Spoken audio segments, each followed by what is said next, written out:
Dia bukan presiden, bukan jenderal, bukan artis, tapi namanya lebih dikenal daripada sebagian pemimpin di dunia.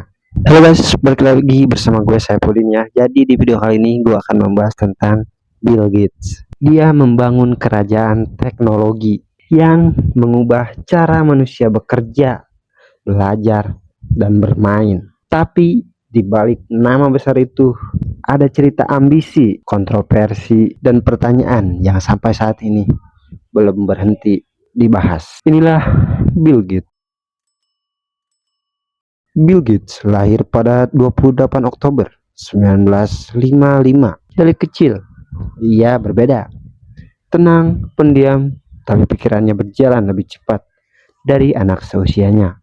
Ketika anak lain bermain di luar rumah, Bill Gates justru bermain dengan komputer, teknologi yang pada tahun 1970-an masih dianggap barang ajaib. Dan menariknya, bukan karena dia pintar, tapi karena dia selalu penasaran. Bahkan terlalu penasaran sampai pernah membobol sistem komputer sekolahnya hanya untuk menantang batas dirinya. Tahun 1975, Bill Gates dan sahabatnya Paul Allen memulai sesuatu yang pada saat itu terdengar gila. Membuat komputer menjadi sesuatu yang ada di setiap rumah. Ingat, pada masa itu komputer hanya ada di laboratorium besar, kampus, dan perusahaan raksasa. Orang-orang mentertawakan ide itu, tapi Bill Gates tidak peduli.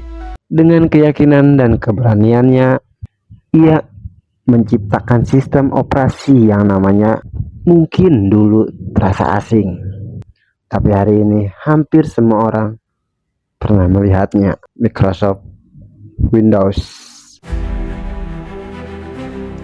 Tahun 1990 sampai 2000, Microsoft bukan lagi perusahaan biasa yang menjadi tulang punggung dunia teknologi.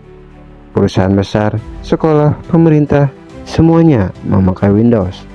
Dan itulah saat Bill Gates menjadi orang terkaya di dunia. Bukan sekali dua kali, bukan setahun dua tahun, tapi berturut-turut. Lalu sesuatu berubah pada saat puncak kejayaan Bill Gates tiba-tiba melakukan hal yang tidak banyak orang prediksi.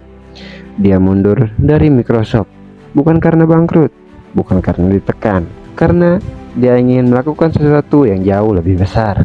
Mengubah dunia bukan dengan software, tapi dengan filantropi. Ia mendirikan Bill dan Melinda Gates Foundation, organisasi kemanusiaan terbesar di planet ini. Namun, sejak ia terjun ke dunia kesehatan global, vaksin, dan kebijakan dunia, satu hal muncul, kontroversi. Ada yang memujinya, Bill Gates adalah pahlawan. Ia membantu melawan kemiskinan dan penyakit. Tapi ada juga yang bertanya, kenapa seorang mantan CEO perusahaan teknologi bisa punya pengaruh sebesar ini dalam keputusan kesehatan dunia? Ada yang percaya Bill Gates ingin mengubah dunia lebih sehat. Ada juga yang beranggapan ia ingin mengontrol masa depan teknologi, pangan, bahkan populasi manusia. Benar atau tidak, satu hal pasti, nama Bill Gates tidak lagi terdengar tentang komputer, tapi tentang kekuasaan global.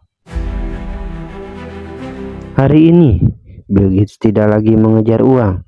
Kekayaannya sudah tidak perlu dipertanyakan. Yang ia kejar adalah pengaruh terhadap revolusi energi, iklim, pangan sintetis, kecerdasan buatan, dan kebijakan global. Pertanyaannya, apakah ia benar-benar ingin menyelamatkan dunia atau mengatur dunia? Bill Gates adalah sosok yang sulit ditentukan, jenius atau manipulatif, penyelamat atau pengendali, pahlawan atau pemain kekuatan global. Mungkin jawabannya bukan hitam putih, tapi yang jelas dunia tidak akan pernah sama sejak Bill Gates muncul. Jadi menurut kamu Bill Gates itu siapa? Visioner atau power player. Tulis pendapatmu di kolom komentar. Sampai di sini untuk video kali ini. Jangan lupa tonton video gue yang lain di channel YouTube Syarifudin, dan bagikan video ini, komen video ini, like, subscribe. Sampai ketemu dengan gue Syarifudin di video berikutnya.